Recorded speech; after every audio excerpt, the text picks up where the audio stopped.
¿Quieres tener una estrategia de preparación para ti mismo o tu unidad, pero no sabes por dónde empezar? ¿Te gustaría tener una guía que te oriente sobre qué instruir en cada momento? Si es así, quédate, porque hoy vamos a ver cómo orientar la preparación de tu unidad. ¡Comenzamos!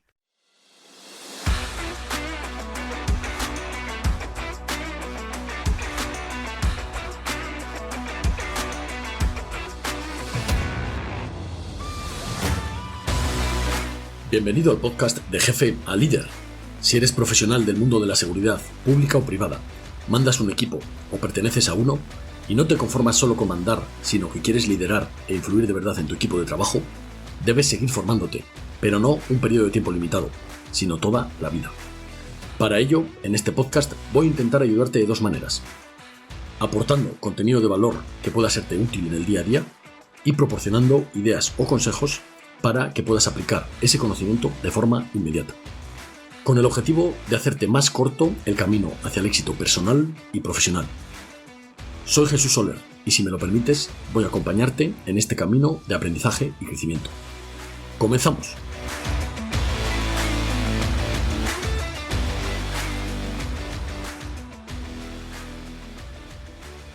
Muy buenas, compañeros, compañeras, bienvenidos a un nuevo episodio de Jefe a Líder.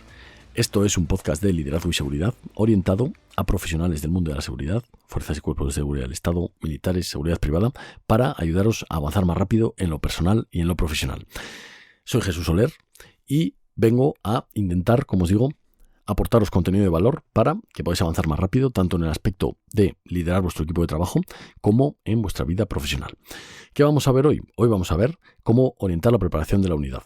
Considero que si eres jefe de equipo, este podcast te va a venir muy bien para tener al menos una idea. No te digo que hagas lo que hago yo, pero por lo menos para tener una idea de cómo puedes empezar a orientar la preparación de la unidad. Sobre todo si acabas de llegar y acabas de ocupar un puesto de liderazgo y necesitas una idea de cómo orientar esa preparación.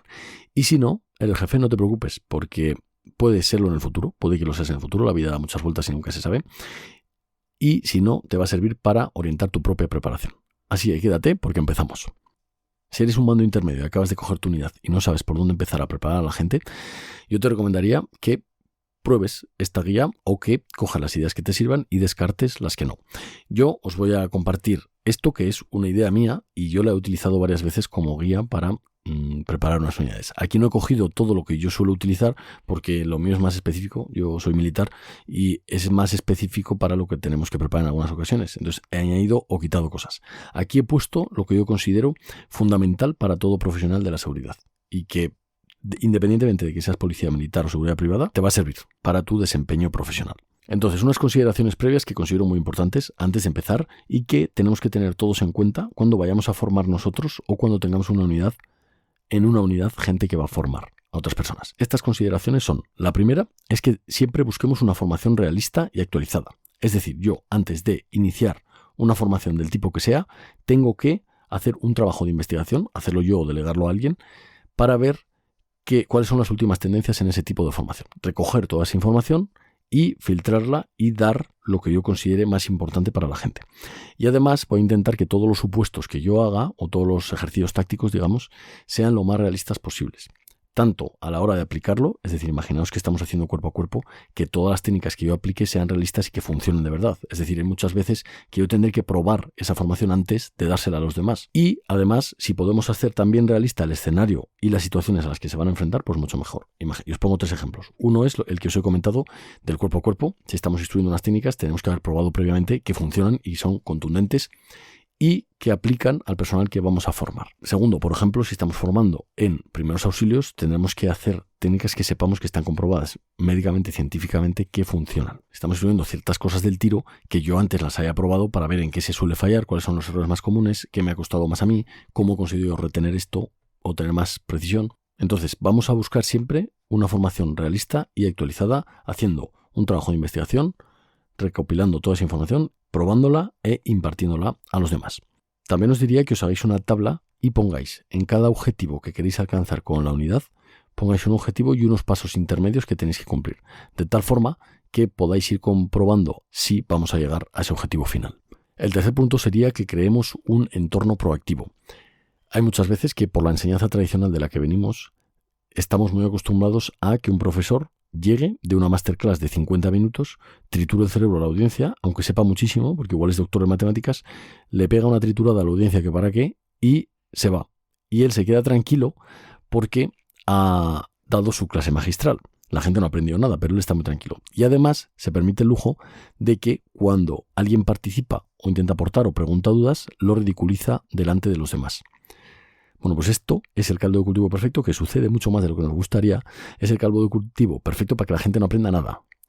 Entonces, yo os diría que creéis un entorno proactivo, que dejéis que la gente participe, que aporte, que pregunte dudas y que nunca jamás se ridiculice. Al revés, que castiguéis esa ridiculización a la que estamos acostumbrados en la enseñanza reglada de toda la vida.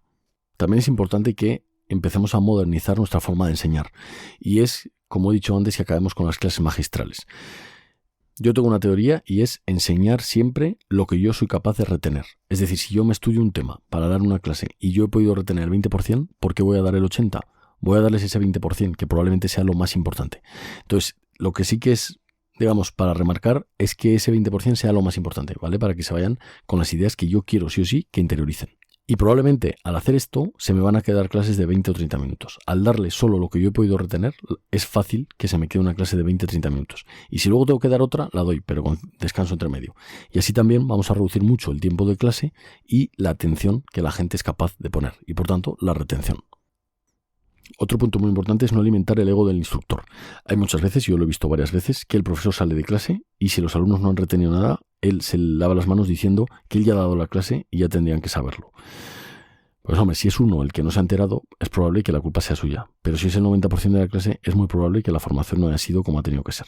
Entonces no vamos a alimentar el ego del instructor y vamos a formar de verdad al personal. Sería lo ideal hacer una evaluación previa del campo que vamos a instruir posteriormente. No obstante, este punto, si no hay tiempo suficiente, se puede obviar, ¿vale? Pero sí que sería bueno saber cómo está la gente antes de empezar a instruirlos en una cosa nueva. Y por último, vamos a aprovechar las capacidades de los subordinados. ¿Qué quiero decir con esto? Que si tengo un subordinado que tiene como hobby, por ejemplo, tirar y se va los sábados al campo de tiro, voy a aprovecharlo para que dé el tiro del escuadrón. Primero, le va a gustar mucho más ese cometido. Segundo, no le va a costar nada investigar, aprender sobre ese tema porque le gusta. Y tercero, voy a hacerlo mucho más eficiente y incluso aunque no supiera nada, al cabo de un mes o 2 meses investigando, va a ser un máquina de ese tema. Y además lo va a dar bien porque le va a gustar y lo va a dar más apasionado. Y le va a preocupar más que la gente aprenda. Así que os recomendaría que aprovechéis las habilidades y capacidades de los subordinados y sobre todo también, si alguna de ellas es un hobby para él, que lo aprovechéis para formar a los demás. Bien, y vamos ya con la parte principal de la sesión.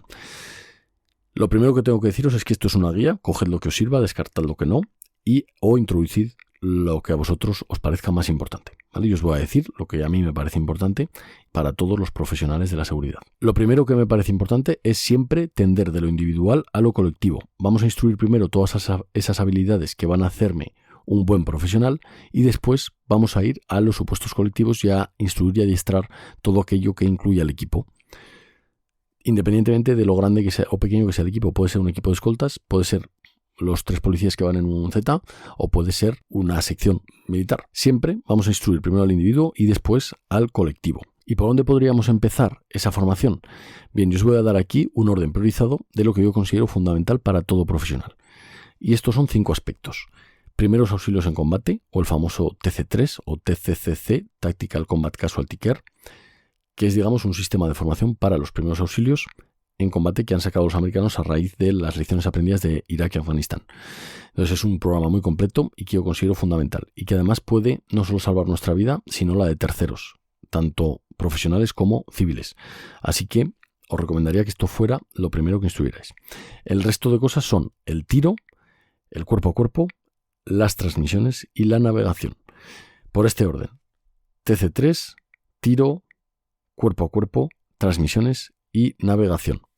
Bien, y voy a explicar brevemente estos 5 apartados, aunque haremos un capítulo específico de cada uno de ellos, pero voy a explicar brevemente cómo orientaría yo la preparación.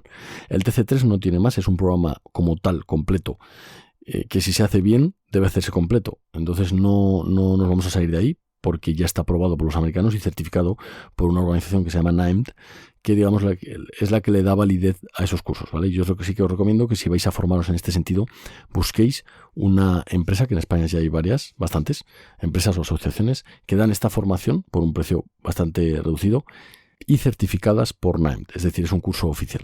Y ya viene el programa establecido, entonces no tengo nada más que decir, ya haremos algún capítulo de esto. En cuanto al tiro, yo lo dividiría en varios aspectos: tiro de precisión, de combate y defensivo, mínimo. Y eso tanto para arma larga como para arma corta, y con el armamento que cada unidad tenga. En cuanto al cuerpo a cuerpo, yo sí que buscaría un programa o un sistema que sea realista, que tengamos una parte de combate en pie y de striking, una parte de suelo y de grappling, parte de engrietamientos y parte de uso de armas, tanto ofensivas como defensivas, es decir, que yo use ese arma y que me defienda de ella.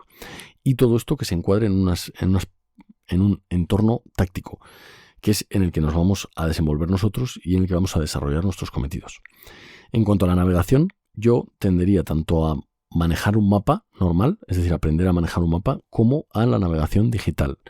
Actualmente, con todas las aplicaciones y dispositivos que hay, es muy sencillo o relativamente sencillo descargarse un plano de la zona en la que voy a trabajar, descargarse una foto aérea y llevar las dos para poder cambiar de una a otra dependiendo de lo que nos interese y manejarnos con GPS, básicamente, o con cualquier otro sistema de posicionamiento, y utilizar ya estas herramientas en este siglo XXI.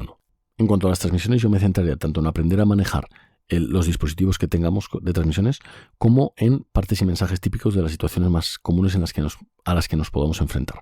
Y me explico. En cuanto al uso de los sistemas, es muy común encontrarte profesionales que cuando van a salir tienen que aprender a manejar los medios de transmisiones. Y es muy triste verlo. Entonces yo os recomiendo que aprendáis antes, que dediquéis tiempo cuando estéis tranquilos, porque luego cuando los necesitéis va a ser un recurso urgente que no va a poder fallar. Y en cuanto a los partes, es simplemente tener unos modelos de los incidentes más típicos a los que nos podemos enfrentar para elevarlo de una forma más rápida a los compañeros que vienen de refuerzo o a la central si es que tenemos que informar para que venga más gente o de cualquier incidente que nos haya sucedido. Bien, entonces en el aspecto individual yo instruiría primeros auxilios en combate, tiro, cuerpo a cuerpo, transmisiones y navegación. Pasamos, en ese momento en el que ya tenemos todo esto instruido a nivel individual, pasamos al adiestramiento colectivo, que es lo primero que yo estudiaría: el reconocimiento de rutas y de puntos. ¿Para qué me va a servir esto? Para cualquier cometido de seguridad que tenga que hacer. Patrullaje, escolta, para mandar una vanguardia que reconozca antes el itinerario, los puentes, los pasos por los que va a bajar, la zona en la que va a desplegar o bajar el VIP que tenemos que escoltar, etcétera, etcétera. Sirve para muchas cosas, pero yo considero fundamental que sepamos y tengamos procedimientos tanto de reconocimiento de ruta como de reconocimiento de punto concreto. Después pasaría a instruir todo lo que son cometidos de seguridad, tanto a pie como en vehículo y tanto en estático como en dinámico. Es decir, dar seguridad en estático y dinámico, a pie y en vehículo. Aquí podemos meter también parte de reconocimiento, en este aspecto, digamos, de dar seguridad, y también vigilancia, contravigilancia, puestos de observación y de escucha, etc. ¿Vale? Yo instruiría este aspecto de la seguridad. Y después pasaría a instruir. Esto ya es un poquito más complejo, es más para el mundo militar, o por lo menos viene de ahí, pero estoy seguro que las unidades top de seguridad privada también lo usan. Y si, dependiendo de las unidades en las que vayamos a estar en la policía, si nos toca ir a alguna embajada y tal, también, si no lo instruyen, que imagino que sí, sería bueno que le echaran un vistazo. Y es el IED y contra IED, es decir, digamos, procedimientos para prevenir los ataques con explosivos improvisados. Esto se puso muy de moda después de los conflictos de Irak y Afganistán, porque se fue muy utilizado contra las fuerzas que han servido en estos dos escenarios en concreto. Y es una herramienta muy típica, digamos, de la insurgencia y de la guerra no convencional de este siglo XXI. Entonces os diría que os adiestréis en este contra IED. Y por último, el combate en zonas urbanizadas. Dependiendo del puesto, vosotros priorizaréis y la unidad priorizáis unas cosas u otras, ¿vale? De las que os estoy comentando. Pero el combate en zonas urbanizadas a mí me parece muy importante, sobre todo si vamos a tener posibilidad de intervenir en un inmueble y muchas veces con un bajo número, ¿vale? Muchas veces vamos a ir con nuestro binomio. Entonces es muy importante que aprendamos a progresar por exteriores, a limpiar habitaciones, a entrar con seguridad en una habitación, subir una escalera, cambiar de formaciones dentro de un pasillo. Todas estas cosas nos van a dar muchas herramientas para desenvolvernos en nuestros cometidos diarios. Y esto es un poco el resumen que yo os haría del adiestramiento colectivo. Entonces, en primer lugar, reconocimiento. Segundo, seguridad. Tercero, contra IED. Cuarto, combate en zonas urbanizadas. Como os digo, cada unidad tendrá que priorizar lo que ellos consideren más importante. Y una vez tenemos instruida la parte individual y la parte colectiva, ahora es cuando podemos hacer supuestos colectivos con todo, englobando todo lo que hemos instruido en nuestra unidad. Y me explico, imaginaos, pues podemos hacer, por ejemplo, una escolta en la que una vanguardia reconoce el itinerario antes de esa escolta, no localiza nada y después durante la escolta pues hay un hostigamiento, hay un IED que no habíamos localizado, tenemos una baja y hay que evacuarla. Podemos empezar a mezclar todo lo que hemos enseñado en supuestos tácticos, como os digo, lo más realistas posibles. Y aquí os dejo ya un abanico de posibilidades bastante grande para que podáis aplicar con vuestra unidad. Bien, y vamos con la parte de la anécdota. Yo me he encontrado mucho en mi vida profesional con gente que se miente a la hora de formarse ellos mismos o a la hora de formar a los demás. Y se piensa que por haber dado las sesiones que corresponden en un ciclo de instrucción, ya la gente lo ha retenido y se lo sabe. Y no hay nada más lejos de la realidad. Hay una frase que a mí me gusta mucho que es: trabaja el cuerpo y no el ego. Y esta me la enseñó un amigo orientada al gimnasio, pero creo que es totalmente aplicable a esto. Es decir, tenemos que trabajar de verdad para que la gente aprenda y no para hacer un tic en un checklist que yo tengo de todo lo que tengo que formar en mi unidad. Entonces vamos a preocuparnos de que la gente aprenda de verdad y hacer menos cosas mejor hechas. Y esto lo digo también para que controlemos, si no somos nosotros los que instruimos, controlemos a los que forman, porque normalmente la gente tiene muchísimos conocimientos, pero yo lo que he visto es que les falla un poquito el cómo. Es decir, saben el qué, pero el cómo, darlo, les falla un poquito. Esa pata de aprendizaje, retención, memoria, neurociencia aplicada al aprendizaje, les falla un poco. Entonces, pues los errores que hemos cometido, básicamente, clases muy largas, clases magistrales, y encima después se piensan que lo han hecho bien. Entonces vamos a hacer un poquito de hincapié en modernizar esa parte de formación. Y otro error que he visto es empezar con lo colectivo cuando no hemos hecho lo individual. Entonces otra lección aprendida de todo esto es que siempre tenemos que ir de las destrezas individuales a ponerlo en común y a trabajar en equipo. Y por último, deciros también como lección identificada que probéis lo que uno mismo enseña y a su unidad. Es decir, si yo estoy instruyendo en determinado campo, lo instruyo yo o no, tengo que probarme a mí mismo y a mi unidad. Y esto también aprovecho para decir que yo mismo también me tengo que instruir. Es decir, si yo soy el jefe, también tengo que estar ahí instruyéndome con la gente. Porque yo también voy a tener que pegar tiros, también voy a tener que atender una baja, también voy a tener que dar una escolta o ponerme de escolta porque ha caído el que está haciendo la escolta. Entonces, con esto quiero decir que hay que probarse uno mismo e introducirse en esa formación y también que debemos probar a la unidad. Yo personalmente, muchas veces, después de un ciclo completo de formación, he comprobado si la gente sabía lo que tenía que saber y no lo sabían. Es muy frustrante, pero habría que repetir el ciclo totalmente otra vez. Yo lo que hice fue hacer uno express, pero es una pena que después de un ciclo completo de instrucción, por estos errores que os he comentado, no se haya instruido la unidad. Y haya que repetir todo para que la gente retenga lo más importante. Espero que os haya servido y que todas estas cosillas que a mí yo ya he fallado en ellas, pues vosotros aprendáis de mis errores y avancéis mucho más rápido. Y vamos con los ejercicios prácticos. Hoy son muy sencillos, pero sí que vas a necesitar un papel y un boli. El primer ejercicio va a ser que dividas los cometidos en los que tienes que instruir a tu unidad entre imprescindibles, deseables y los que a ti te gustan. ¿Vale? Lo primero vamos a instruir lo que es imprescindible, después lo que es deseable que sepan y por último lo que a mí me gusta. Hay mucha gente que prioriza lo que le gusta frente a lo imprescindible y creo que es un error bastante fuerte. Entonces yo os diría que vayáis de lo imprescindible a lo que más me gusta. ¿Y a qué me refiero, por ejemplo, con imprescindible? Pues os pongo un ejemplo. Yo he mandado unidades de carros de combate. Yo no voy a instruir primero un contra-IED antes de que la gente sepa subirse al carro y manejar su puesto. ¿Vale? Entonces, primero voy a instruir ese puesto táctico. Y si soy conductor de un coche, de un Z, lo mismo. Si soy jefe de vehículo en otro tipo de vehículo, primero voy a instruir los puestos de cada uno antes de meterme en formar otros aspectos tanto individuales como colectivos. Es decir, primero lo imprescindible y después lo deseable. El segundo ejercicio va a ser que esta semana, si podéis, veáis algún vídeo sobre neurociencia aplicada al aprendizaje, atención, retención, memoria, para, digamos, complementar esa parte de enseñanza y después poder aplicarlo cuando vosotros estéis formando al personal. Y el tercer ejercicio es que cojáis una tabla Excel o ese mismo papel y boli y hagáis una lista de todos vuestros compañeros y subordinados y penséis en qué habilidades tienen, qué hobbies tienen, qué les gusta y cómo podéis aprovechar esos hobbies dentro de vuestra unidad, ya seáis jefes o no. Pero cómo podéis proponer hacer, por ejemplo, ciclos de formación sobre un determinado tema y que lo diera uno en concreto porque sabéis que por sus habilidades va a ser el que mejor lo tenga. Os aseguro que vais a optimizar mucho la formación, él lo va a dar mucho más motivado, va a aprender mucho más y para él también va a ser un reto y una cosa que le va a hacer crecer mucho para su futuro profesional. Y nada más, compañeros, aquí os dejo. Espero que algo de esto resuene en vosotros y que os haya servido al menos para orientar vuestra propia preparación o la de vuestra unidad. Si os ha gustado el contenido, os agradezco mucho que lo compartáis y o que lo valoréis con estrellas o con un me gusta para poder alcanzar al máximo número de profesionales posibles con este contenido gratuito. Muchas gracias, ha sido un placer estar aquí con vosotros una vez más. Espero que tengáis un día fantástico y nos vemos en el siguiente episodio. Muchas gracias, un saludo y hasta luego. Si crees que este podcast te ha aportado valor, no olvides suscribirte y compartirlo. Quizá a alguien más le venga bien. Y si quieres estar al tanto de todas nuestras formaciones, síguenos en redes sociales o únete a nuestra lista de correo en readyfortactics.es.